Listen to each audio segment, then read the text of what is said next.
Hi there and welcome back to Amplify, the personal brand entrepreneur podcast. I'm Bob Gentle, and every Monday I'm joined by amazing people who share what makes their business work. If you're new, then take a second to subscribe through your player app, and while you're listening, join our Facebook community. Just visit amplifyme.fm/insiders and you'll be taken right there.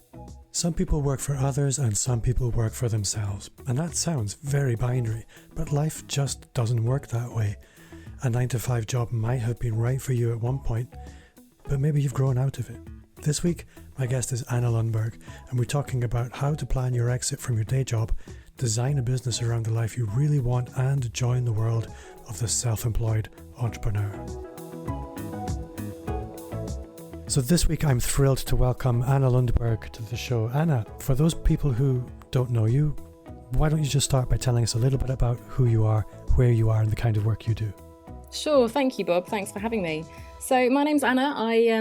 Where do I start? So I was going to start with my whole life history for a moment. So my parents are Swedish. I say that only because I sound obviously very English, and it gives a bit of a twist, I guess, to what I do. I grew up here in England, and I've just moved down to Poole on the south coast. So I'm looking out at a beautiful view, not quite panoramic ocean view, but getting there.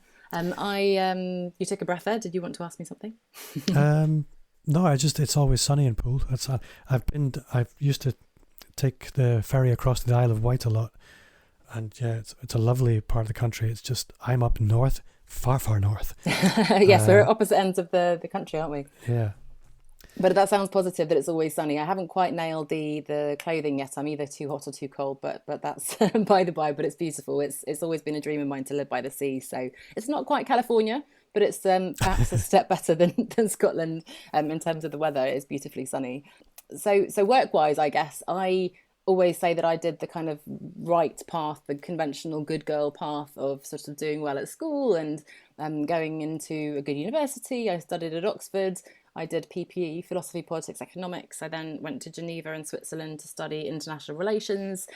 To be honest, I just found it very difficult to choose a path because I was what they'd now call sort of a multi-potentialite, multi-passionate Renaissance woman, whatever you want to call it. I just had a lot of interests and I couldn't quite decide on one path. So I was easily swayed by other people's thoughts on, oh, you'll never make money with this and that's not a good career path and so on. I then ended up, as I call it, accidentally in marketing. So I started my marketing career after my master's at Procter & Gamble, big multinational consumer goods company in Geneva in Switzerland. I was there for 7 years. I did branding for fine fragrance, as we called it, so perfume and then skincare and makeup. And I gradually was very lucky to, again, accidentally become an expert, a specialist in digital marketing, which gave me an incredible skill set. So in 2013, which is already 8 years ago, I'm realizing now, I think I've been longer outside of the corporate world than I was inside. I took a leap into the unknown. I didn't really have a clear plan of what I wanted to do, but I knew I wanted to do something different. And there have been various twists and turns, but what I'm getting to is where I am now, which is a combination of using that branding and business marketing with some of my newer interests and skills. So I certified and qualified as a life coach. I've been studying positive psychology. I've always loved writing. And so I'm combining all those little things into a portfolio career, I guess, in terms of helping people like me, so corporate professionals, leave their 9-to-5 and build a business that allows them more freedom and flexibility in terms of living their lives. I think for me, what you do is very, very important because I guess I'm one of these people that has never really worked in corporate. I've tried it a couple of times. I really didn't enjoy it. I think I've had what would be called a proper job for a total of 2 years. But I see a lot of people working in corporates where I just think your light is tucked away here where nobody cares about it. And you spoke about a portfolio career, and I'm not sure where you coined that phrase from, but when I hear it, I think Jeff Goins, who for me is somebody who really brought home to me the importance of a sense of vocation, that a vocation is something that you run with for a time, for a season. Nobody has one straight path in life, and you've kind of demonstrated that very clearly. But so many people, especially when they get into the corporate world, they get on a straight line, and that straight line is incredibly hard to get off. So offering people a lifeboat or a parachute or a companion to help them off that, for me, is very, very important. And I'm curious to know, when you're doing this, and one of the things that I hear quite often when I speak to great people, I think, you know what, you really need to be doing this outside of here. I'll often get, oh, I could never do that, or it sounds so dangerous, or it looks so risky. What are some of the reasons you hear why people just don't automatically do it? Why they need to be nurtured onto that path? That's a great question. And my goodness, so many interesting things came to mind when you said that. I loved what you said about your light sort of being hidden away. And it's so true. I have to caveat all this with, there are people who really do well and thrive in this environment. And I could have been one of them, I suppose. But I came from, as you heard, a very different sort of academic background. And I had never even heard of P&G, let alone done an MBA and marketing and so on. There were others who were passionate about this. They loved it and they're doing incredibly well on that path. People in that type of company can really stay on that ladder and they love it, I believe. So I want to say that, there are people, and I never want to in any way judge other people for their choices. What I am saying is that you should make that choice. And as you said, unfortunately, we end up on that sort of conveyor belt. It's a very straight path, which, let's face it, isn't even going to be viable in the future. So one of the reasons we stick with what we know is we assume, we have that limiting belief, as we call it in coaching, that being in that stable, so-called stable job is much safer. And as we've seen in the last year or so, and as we see through many different economic situations and personal things and reorganizations and structures of the company, putting your whole career and livelihood in somebody else's hands, and in particular an anonymous, faceless corporate identity that, as you say, doesn't really care about you, is not actually that stable and secure. And rather, having that portfolio, having diversified income streams, having control over your time, your work, your projects, your clients, that's a much safer alternative. So it sort of puts everything on its head. But that fear of leaving that stability and what you know behind, I talk about the leaving your comfort zone, leaving behind what you're respected in. And as you said, I could never do that. It's very odd. We start our career with no skills and a lot of confidence. And then after 10, 20 years, we have so many skills and so much experience. And yet our confidence is shot. And we just think that that's all we can do. We've been reduced to this one little job description. And yet we could do so many more things. So fear of failure, fear of leaving that comfort zone, fear of the unknown, those are some of the key barriers, I suppose, that keep us in the status quo, in that comfort zone. I think that fear and that risk is something that I hear a lot, that it just feels so risky going on your own. And I know you probably have a process for it, but one of the things that I always come back with is, for you in your corporate job, for you to be out of a job, one person has to make a decision. For me to be out of a job, I think about 50 people all have to make exactly the same decision. And it's never going to happen. Actually, in real terms, I'm much safer and I have much more control than somebody who works in a large corporation. That's not very helpful for the person who's in the corporation. Well, but I think hearing that example and having those numbers, you're right. And when is that ever going to be the case? I always tell my clients who are at the beginning of the journey, you need to, and I know it's easy to say that, but we need to shift our belief system that it's not if this is going to work. It will work. The question is just how and when. It's, let's face it, going to take a lot longer than we realise. I initially focused a lot, and I wrote a book initially, Leaving the Corporate 9 to 5, that interviewed people who'd left their job.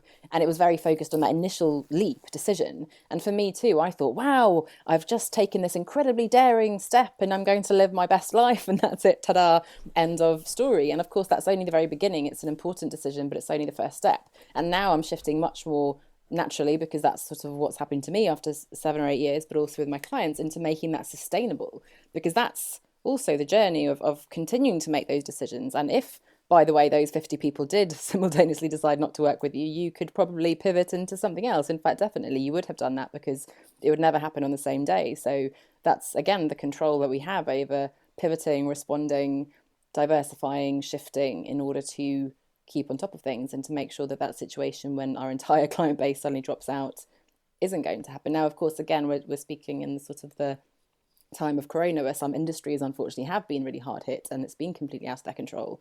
But again, there have been some choices that we could have made in terms of diversification and resilience, I suppose, that could have given us a bit of a safety blanket in that scenario as well. Yeah, absolutely. I'm curious to know that we have the sort of the hypothetical people sort of leaving their corporate 9 to 5, and they just from one day to the next, that's it. I quit my job and now I'm going to do this amazing thing and everyone's going to pay me and it's going to be great. It doesn't actually happen like that very often. So if anybody's listening thinking, yeah, that sounds like me. I am so sick of my job. What's the right way to do it rather than the wrong way to do it? Which the way I would describe the wrong way to do it is you hand a letter to your boss, you tell him where you can stick it, and you're gone. That's a bad idea. But what's the Anna Lundberg right idea? You know what? That's definitely a choice. I think generally it's probably best not to be that rushed into things, and certainly to burn any bridges is always a bit dangerous. So probably, as you said, not the best idea.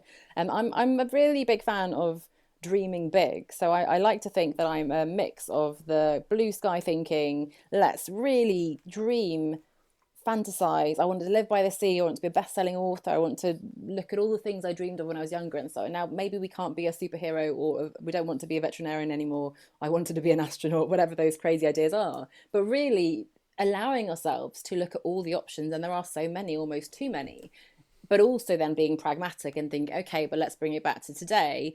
What are my financial needs? Looking at the figures, understanding what the bills are we need to pay. We've got the mortgages, we've got the kids, whatever else. And nobody's pushing you. I'm not pushing you. I'm not persuading you to take that leap. What I'm saying is if you're not happy where you are, make a different decision, take control and start the process. So for me, it's sort of dreaming big, thinking about that big picture vision of where you want to be in 5-10 years, and then taking the initial step. It can evolve, it will evolve, but at least having that North Star direction of where you want to head is going to help you build an intentional plan to get there. And then as you begin to take those tentative steps, whether you begin that kind of side hustle alongside the full-time job, or you change into a different role that gives you a bit more freedom and flexibility in itself, that is going to open your eyes to so many other opportunities that are out there. You'll begin to understand a bit more about yourself and what works, what you like, what you don't like, and so on. And so begins the journey of piecing together what's really going to work for you. So having a big vision, but then being very pragmatic and practical about taking the steps and making sure that your so-called escape plan does fit with your financial needs and so on. And remembering that you're in control of this path. At no point do you, somebody going to say you have to quit today. You get to say, actually, my plan of handing in my resignation in July is a bit optimistic. Maybe I'll now do that in September. And in the meantime, I'll work on getting that pipeline of clients, whatever it is. So as you were speaking, I was thinking there are lots of different kinds of people, but in this situation, I'm going to put them in two camps. There are those who have a very clear idea of their own value, and they have no problem thinking big, being ambitious. But then there's another camp of people who are equally valuable, but they don't really understand the value that they have for other people. They may be very unhappy doing what they're doing. They might be brilliant in that corporate role, but often when they imagine that people outside of that corporation might be able to value them, they have a really difficult way of imagining what that might look like. Have you any idea for that group of people? Any advice? To be honest, I think I probably was that group of person, and I believe most of my clients are like that. At P&G, we used to have this, I don't know, it was a rumor that we were called insecure overachievers. And that was the profile of person that worked really, really hard. But we all always felt, I need to do better. And, looking at how other people were doing and so on. So that's a pretty good profile of an employee for a company, but very stressful for ourselves. There are all these trendy words of, imposter syndrome and overachiever syndrome and business syndrome and all sorts of syndromes. And unfortunately, well, what's exciting is, of course, when we work for ourselves and being, having that personal brand, is that we are selling ourselves, but that's also what's very scary. And as you said, if you don't have that complete confidence in what you do, it's very difficult to have a conversation with a client and persuade them to work with you if you don't even believe in yourself. So I always say, start by sitting down, pen and paper, and just looking at the things you've been happiest about, proudest of, the things that have really given you fulfillment in life, and looking beyond the CV, looking beyond what your job title happens to be. Think of the softer skills, your personality strengths, your unique brand, I guess we would call it, but obviously being in the corporate world, we just don't think of it that way. Unfortunately, we haven't had to do that. There is a certain element of exposure and image and so on internally to get those promotions, but that second category of person, as you said, we don't have that necessarily. We haven't been marketing ourselves as we should have. So that is a big transition to do. But look at all the skills and strengths you have, look at the experiences, and of course, having the rigor to really have a great strategy, understanding what problem you're solving and being so confident in that I know I can help people with this thing. That it almost becomes sort of a no-brainer then to talk to people about it. You're passionate about it, you know it works, you know that you can do what you're saying you can do. And again, it's odd that we have the confidence internally in our corporate role, but somehow when we're doing something similar outside, we lose that. So it's why would a company pay us X 100,000 whatever, and suddenly we're asking for a few hundred or thousand from somebody as an entrepreneur? We lose that faith. So it's again sort of just thinking, hang on a second, is this doubt, I guess, that I have in myself really valid? And then trying to build up that confidence. And of course, it's practice as well. Having those conversations, getting more and more experience, and realizing once you're out of that world, you look around, you think, wow, I really can do this. I know what I'm doing, and also having that passion for what you're doing. I think also the more introspective the character, the more accustomed they are to self-criticism. And I think in lots of group environments, corporate environments, there is a culture of always trying to be aware of any shortcomings in order that you can mitigate them, because you know other people are looking for those. You have appraisals and things like that where you need to be ready for these things. But we're not so well trained or attuned to looking at our strengths and our abilities. And as you were speaking, something that sprung to mind was something Ian Anderson Gray said to me, which was something that he had been recommended, which was, if you are an introvert, you're very likely to be the kind of person we just described. And something that he found productive, and I subsequently found very productive, was actually just keeping a journal of some of the nice things people say about you.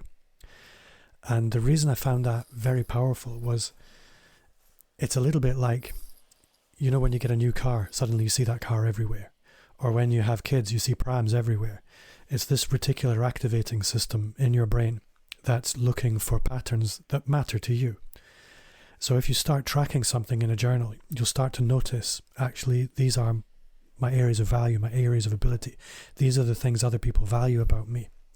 You'll start to notice them, where you never noticed them before, because they didn't matter before. What mattered was the things people didn't like. What mattered was the things you were punished for. And I found that really, really powerful. I love that. I talk about sort of a compliments jar almost. It can be a folder on your computer or a journal, as you said, or literally a jar where you put the compliments, the client testimonials, reviews, the nice little thank you notes, and so on. Unfortunately, I've heard that statistic that, for every one criticism someone gives you, you need 5 positive compliments, because, as you say, we're looking for the negative. I'm so critical of myself. Nobody can possibly push me harder than I do myself. So I'm really self-motivated, which is great. But it's so important, as you say, to also stop to smell the rose, I suppose, and look around and hear the positive, and celebrate what you are achieving, even as you strive for being better as well. Yeah. And I think also bringing that back to personal branding, and for anybody that is thinking about moving into their own identity, really stepping up and being very visible, that 1-to-5 ratio is really interesting, where something that I hear and say quite often is that, especially when you start to show up online, 1/3 of people are not going to like you. 1/3 of people aren't going to care, but 1/3 of people are your people. They're going to love you. So really, that 1-to-5 ratio is kind of similar, but it's really important to recognize that it's actually only the 1/3 that love you that matter. The rest, they're not for you anyway. So you just need to focus on showing up for that 1/3. And that social media piece is very dangerous, because, whether it's another syndrome, sort of paranoia or comparison, wanting to compare ourselves always to other people. It's so easy on Instagram to scroll through and say, wow, she's doing this, they have that many followers, and you just see again the negative. And actually, as I think we were chatting about the other day, the uniqueness that you bring in the personal brand means that, in a way, you don't have competitors. And of course, there is an element to analyzing the market and understanding positioning and so on. But then once you've made your decision, you sort of run your own race, you focus on what you're doing, and you become peerless, ideally. That's the goal. So I think that is dangerous when we're constantly looking to other people. It's so easy to get distracted. Shiny object syndrome, there you go, there's another syndrome to throw into the mix. It's so easy to look at, oh, that person is doing a workship, I should be doing that, and maybe I should be launching this, and I should be changing that. I think it's important to try on different costumes and business models, but having a bit of clarity and really pushing something through is quite important. I had to write comparanoia down. I hadn't heard that one before. There you go. I think something that's really struck me in particular over the last year is the more you invest in your personal brand, the more visibility you build. And there are lots of ways to do this. And there are lots of ways to do this, lots of ways to learn how to do it. The most important thing is to do it. But certainly what I found is the more I've done it, the more I've attracted the kind of business that's right for me. People are coming to me. This situation where you're in a competitive tender situation and it's based on price. You don't want that work because they weren't hiring you for you. They weren't hiring you because of the things that everybody has said makes you special. They're hiring you because you're the cheapest. What that means is when you actually have that client, they're not interested in your secret sauce or your personality or your personal brand. When you do invest in your personal brand and people are hiring you because they connected with you, it's a very, very, very, very different thing. And for me, and you're probably similar, I haven't had to quote for a piece of work for about 2 years because people are coming to me because they want to work with me. They've chosen me. Yeah, so I work mostly with individuals, but what's interesting is when people start out, everyone's, what's the pricing? And they're looking at what competitors are pricing, and I need to do this, that, and the other. And it's absolutely, as you say, you become a commodity. I'm lucky in a way because I came from the luxury beauty world where I guess we were always building those brands. Now it was business brands, and I had the whole backing of the entire corporation, not to mention very well-known brands and celebrities and agencies and the whole team behind me. So it was pretty rude awakening for me to have to do all that myself. But my favorite thing is when somebody books a call with me and they said, oh, I've listened to your podcast, I've read your book, I've been in your group, they know me. So it's a no-brainer to work together. It's just a question of which program is the right fit or how often should we have the calls. It's really just chatting about that. Whereas if someone just came cold to me and they've never heard of me, and in fact, I've had a couple of people who've said, I'm speaking to 12 career coaches. Okay. And I think, clearly that they don't really know what I do, and I'm probably not going to win that particular client, and that's fine. But that is where we start, I think, because we're thinking, I have to, they're pricing at this much per hour and I need to do that. And that's totally the wrong place to come from. So absolutely, the personal brand, absolutely, I share that. That's such a key thing, and it's something we think is a bit icky, isn't it, when we first, and I certainly didn't do it intentionally when I started blogging a bit tentatively, and then I started, I'll add an email into it, and then I think I very luckily got onto this idea of guesting on other people's podcasts, and then I've always wanted to be a writer. The book came, so it's just kind of layered on, and then now podcasting is a big part of it, and more books, and it doesn't feel like I'm doing anything sort of icky and sleazy as I might have thought 5-6 years ago. It's just part of doing business and even part of being who I am. As you might know, this show is supported by our sponsor, Agora Pulse. Now, you know how hard it is to juggle all the things in your business, the accounts, the meetings, the never-ending inbox, and that's why I teamed up with Agora Pulse to give you more than 5 hours back a week when it comes to managing your social media marketing. No complicated Excel docs, long emails, or millions of open tabs. Simply manage all your social media channels in one place. Go to amplifyme.agency/Agora Pulse to score 2 months for free on me. Now, all you have to do is figure out how you want to spend those spare 5 hours. I found it very, very painful at the beginning. Very painful. But I think the more I've done it, 2 things have happened. It's become easier because I'm accustomed to it. I'm more acclimatized to it. I'm a very shy, introverted person. So this being visible is not normal for me. It's really the antithesis of what I would do as a natural thing. However, what I've found is the more I've moved from trying to convince people towards simply trying to be authentic, and I hate that word authentic, but genuinely show up and share, the easier and more pleasurable it's become. If you really relax into being yourself, it'll get much, much easier. It's anybody that's trying to pretend to be somebody else, that's always going to feel difficult. Do you know the comparison I always make is with dating? Like when I was younger and I wanted to be cool, and I, if I was meeting boys or even, just potential friends, and I wanted to, oh, yeah, I like that kind of music and I like this, that, and the other. And the reality is, if you convince somebody to sort of fall for a persona you've put together, one of two things will happen. One is that they'll see through you eventually, and that's never going to last. Or secondly, you're going to have to pretend to be someone you're not the rest of your life in a relationship. And it's the same in the business. I could be all luxury and perfect and high end and VIP and blah blah blah, and then either I have to constantly strive for that high level that isn't really me, or again, those clients will see through it and they won't want to work with me longer term. Or I can show up as myself, and the people who appreciate that will come to me. You said that third, and many others probably won't, but at least I can, be myself, and they know what they can expect when they then start to work with me. Yeah, I've been chased away from having my picture taken next to so many Lamborghinis. I'm just tired of it. Oh my goodness, that's a certain tactic that some people use, isn't it? So, although I have to say, I have been doing lots of pictures and videos of me on the beach now, so I'm doing that, but not so much to say, hey, I've got this amazing beach house, which is not the case, but more just to show, wow, I'm just enjoying this lifestyle, and it's just part of now my day-to-day routine, I guess. So, having had a good stalk around your online ecosystem, I have some questions. The first one, I guess, is you did write a book, and whenever I hear that, I'm always, because it's one of the things that's on my to-do shelf. There's a lot of things there. I'm curious to know what was the seed of that? Why did you do it? And what has been the outcome of it, or what was the effect?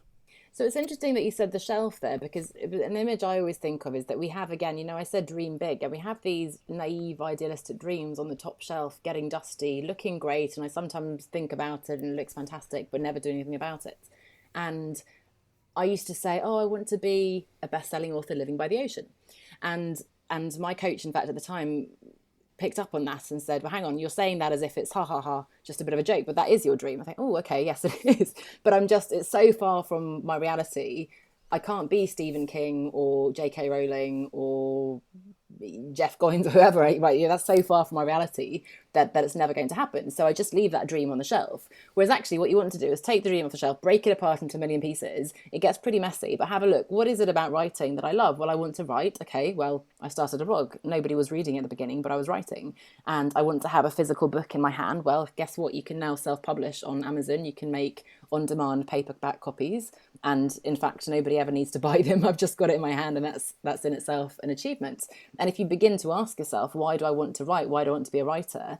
Then of course there are those prestigious things of getting a publishing contract from a traditional publisher or getting on the New York Times bestseller list, but that's not what it's about for me. And so I've been able to reconstitute that dream into a very real thing. To be honest, I should say I wanted to write and had a very ambitious goal of writing sort of a book a year, and I've since created children instead and other programs and podcasts and things, but I'm definitely coming back to that. But it's very doable if it's something you want to do. You just need to choose to do it. And take aside that sort of idealized vision of that author, capital A, and realizing that, hey, I just need to sit down. I could write a little mini ebook, and you are an author. You could publish that. So breaking it down into, again, tangible small steps has been my experience.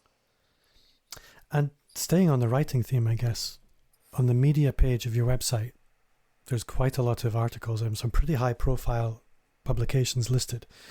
And I'm curious to know what the process was for that, because it's an unusually impressive list for an independent business owner like one of us. So what's the story?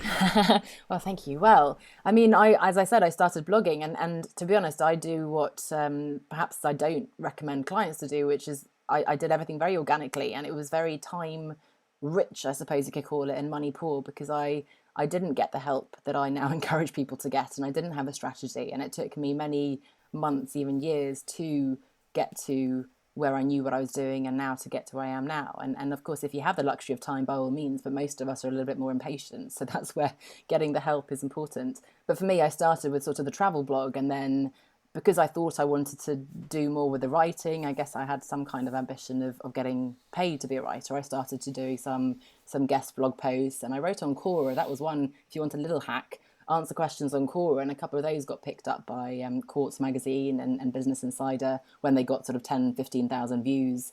So that was a little hack that I could share. But really, it's quite simple. It's, again, adding value, isn't it? I think, unfortunately, I don't know about you, I've just suddenly been hit by lots of, again, sort of sleazy pictures on Instagram in particular, where under the guise of telling you that they're going to do PR for you, they're asking you to pay to be featured in these are the top 10 entrepreneurs or podcasts or whatever to follow, which is completely, I mean, by all means, if that's what you want to do. But for me, as you said, it's not authentic. It's not what a PR person would count as being a genuine article. And it's a bit of a shame. So it's about, as you said, adding value and, reaching out to the publications that you're reading, seeing the kind of article that would fit for them, and going from there. So I haven't, I'm afraid, had a particularly consistent strategy, and I should have done more, because it's actually done amazing things for me. Whenever I've had an article shared by Arianna Huffington, for example, I suddenly got a massive influx of people into my business. So but you know how it is, there are so many things you want to do, and so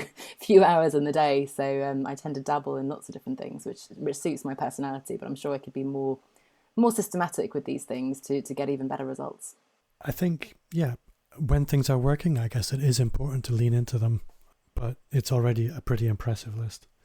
I guess to come back to the writing in the book, one thing I'd say is, again, for me, I was redefining what that meant, and the book was to play an important part in my business and brand ecosystem. So I wasn't looking to be a bestseller for this. It was something I wanted to publish myself. It was a collection of 50 interviews with people who had left their corporate job, and then I added some intros and conclusions and extra perspective and so on. But that then fed into my business incubator program, which I had. So it was a very intentional step to get people onto my list, to get them as a next step, to want to work with me, to then come into the program. So for me, it doesn't matter. I'm very much about sort of building, as much as I'd love to have a much bigger audience and reach more people, I have a thriving business with quite small audiences, but each piece of the ecosystem has a clear role. And that book, again, it's not something you'll find at Waterstones in the window, but it's something that's consistently bringing people to me. So that works for me.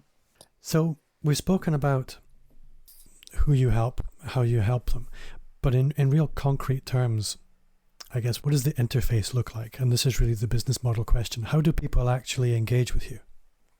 Well, I love the business model question. It's something I'm looking at the moment on my podcast the next few weeks. And I talk about the 5 pillars. And this is, again, something that's come out organically, because when I first started, I obviously didn't have this clarity that I have now from working with so many clients and my own experience too. But actually, a lot of the threads we've talked about fit really clearly into those different buckets. So I'll just go through them and we can sort of pick apart. But I think, again, some of them we've talked about quite a bit. But my big philosophy is that we have to redefine what success looks like for us. And that's the first pillar, as it were, to understand what are you actually trying to achieve. If you, assuming everything does work out, is that senior general manager role in the company where you want to end up? And most people look up and they think, no, that's not what I want to be. I'm just working harder and harder. The money's less and less worthwhile. I'm spending more money and I'm just in this trap where the kids are in private school and I have this massive salary and I can't see any escape. So defining what success looks like for you and your family and your lifestyle is really key. The second one is building your confidence and resilience. And we talked about that in terms of being able to really own what you stand for and believing in your value and overcoming all those syndromes that we mentioned. And the third one is choosing the right business model, because based on your definition of success, again, it's so easy to look at people saying, oh, you must have a webinar funnel where you have these automated emails and this, that, and the other, or no, you need to be doing live Facebook challenges. You need to have memberships. You need to have a course. You need to do one-to-one. Everybody has their formula, but my formula for success isn't your formula for success, because we have different. We were talking about, you sort of have empty nesters. I have the opposite. I have little babies. So, it's a very different scenario where we are in our life and personal preferences and strengths and ambitions. And so choosing the model that's going to work for that is really critical. The next one is building an effective brand, personal brand. So that we've talked about as well. And the final one is designing flexible work-life integration. So, that I can balance my childcare with my hobbies, with my exercise, whatever, with my business and so on. So those are the 5 pillars, and that's kind of the structure I have.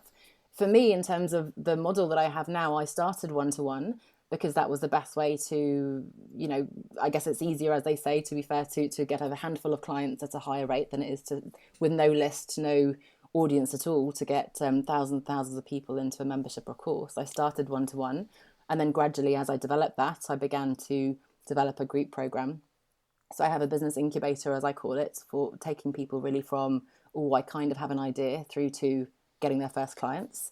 The next stage is a business accelerator, which is a bit lighter touch, no more hand holding, but still sort of ongoing implementation support to make that work and really have that sustainable business. And then I do work with a handful of one-to-one clients as well.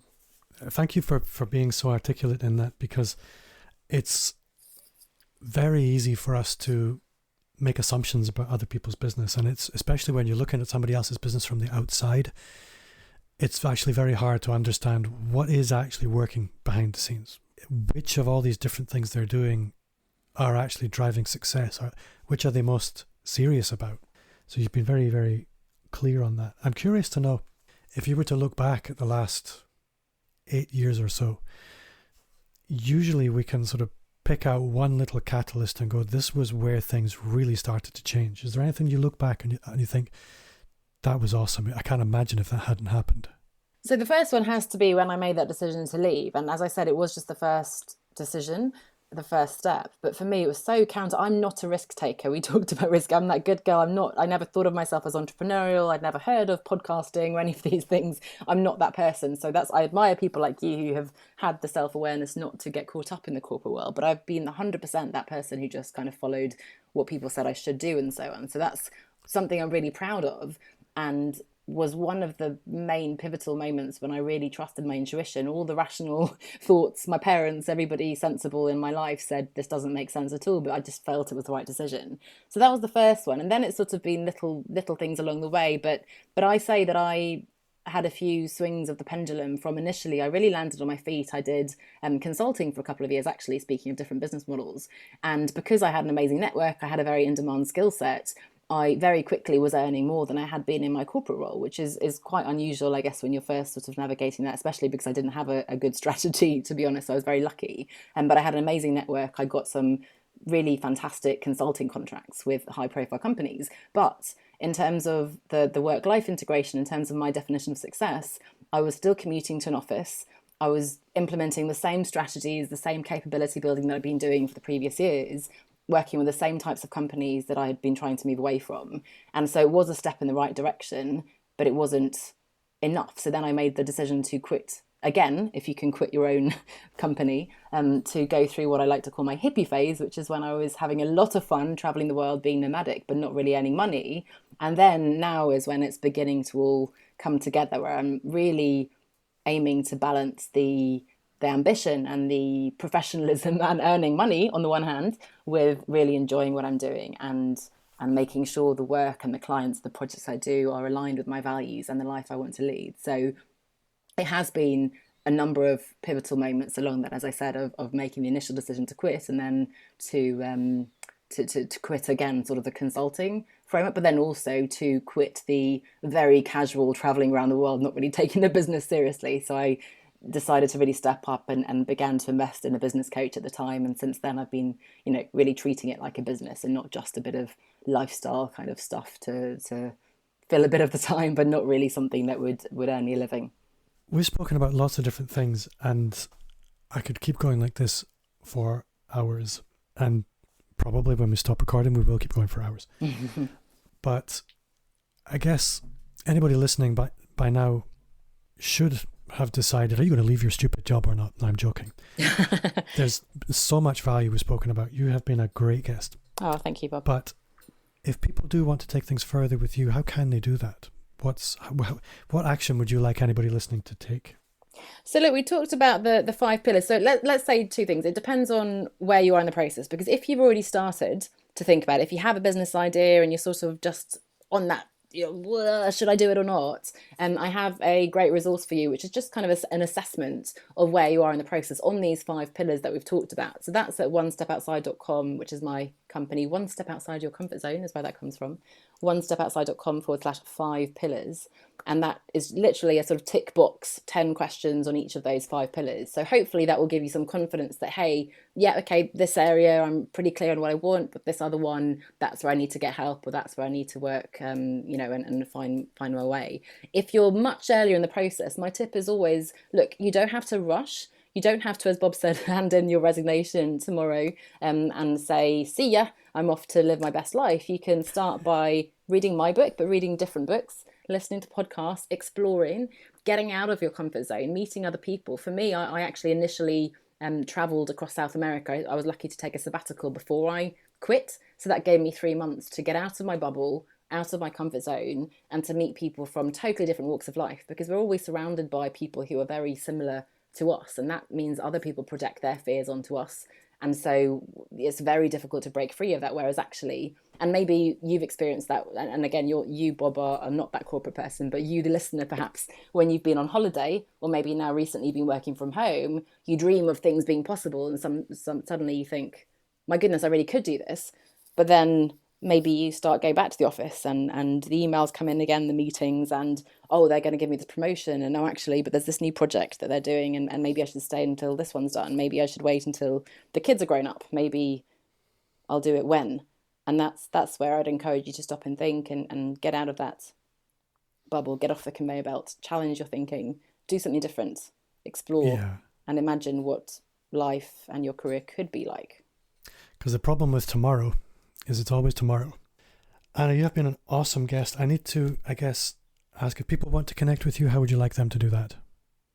So again, that resource, if that's useful, onestepoutside.com/5pillars.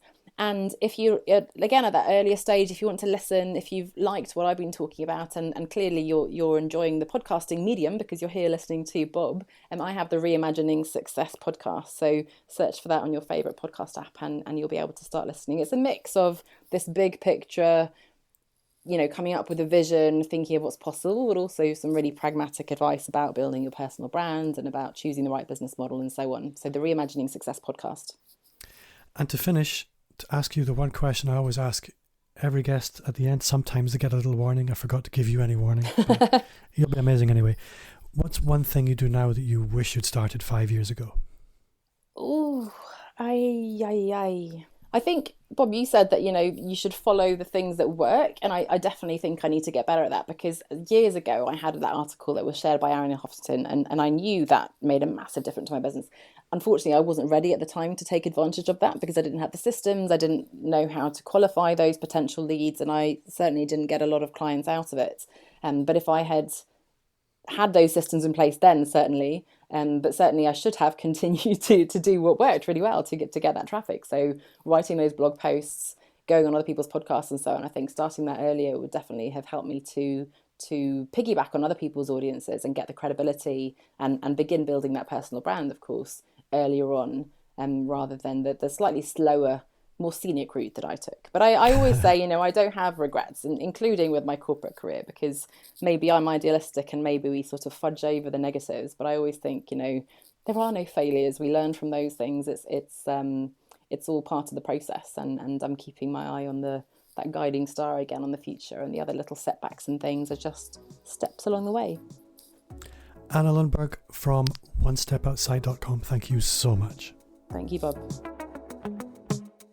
Running your own business isn't for everyone, but I really believe that for a lot of people, it's the true path to fulfillment and happiness. If you are working for others and experience those embers of desire to do something of your own, then I encourage you to fan those embers and get a big flame going. That flame will light things up for you and let you see what life could look like. Before I go, just a quick reminder to subscribe and join our Facebook group. You'll find a link in the show notes or visit amplifyme.fm/insiders. Also connect with me wherever you hang out. You'll find me on all the social platforms at Bob Gentle.